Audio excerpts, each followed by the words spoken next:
Sudarlun, Dewan Pimpinan Aceh Partai Aceh atau DPAPA secara resmi mendaftarkan struktur kepengurusan baru partai tersebut ke Kementerian Hukum dan HAM Aceh Banda Aceh untuk mendapatkan pengesahan. Hasil mubes kemarin. Hasil mubesnya Pak yang terbaru. Dokumen pengurusan baru itu diajukan pasca terlaksananya musyawarah besar atau Mubes 2 Partai Aceh di Hotel Kriyat Muraya Banda Aceh pada 12 hingga 13 Februari lalu yang kembali menetapkan H. Muzakir Manaf alias Mu'alim sebagai ketua umum partai tersebut.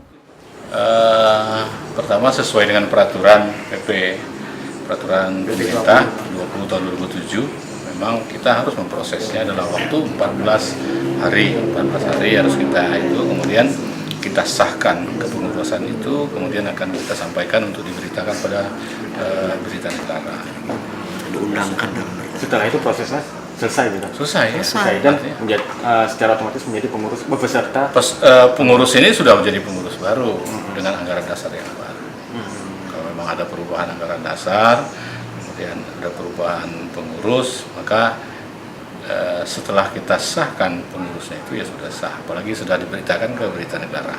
Jadi di Jakarta memang akan kita kirim ke Jakarta. Di sini prosesnya 14 hari. 14 hari itu harus selesai.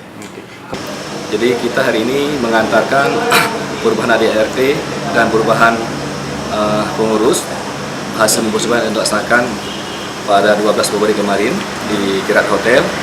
Alhamdulillah dalam mubes tersebut Mu'alim kembali terpilih sebagai ketua Partai Aceh. Kemudian juga ada beberapa nama yang berganti seperti Sekjen yang sebelumnya dijabat oleh Muklis Basyah, sekarang ke Kamarudin Abu Bakar atau Abu Razak. Kemudian ketua harian saat ini dijabat oleh Sarjani Abdullah. Kemudian bendahara masih yang sebelumnya yaitu Tengku Hasanuddin bin Sabun dan juru bicara saya sendiri. Dokumen struktur kepengurusan Partai Aceh itu diserahkan oleh juru bicara Partai Aceh, Syardani M. Syarif, atau akrab disapa Tengku Jamaika bersama Ketua Penghubung ISDA kepada Kepala Kanwil Kemenkumham Aceh, Ayus Pahrudin BH BC IPMH. Dari Banda Aceh, Budi Fatria, Serambion TV.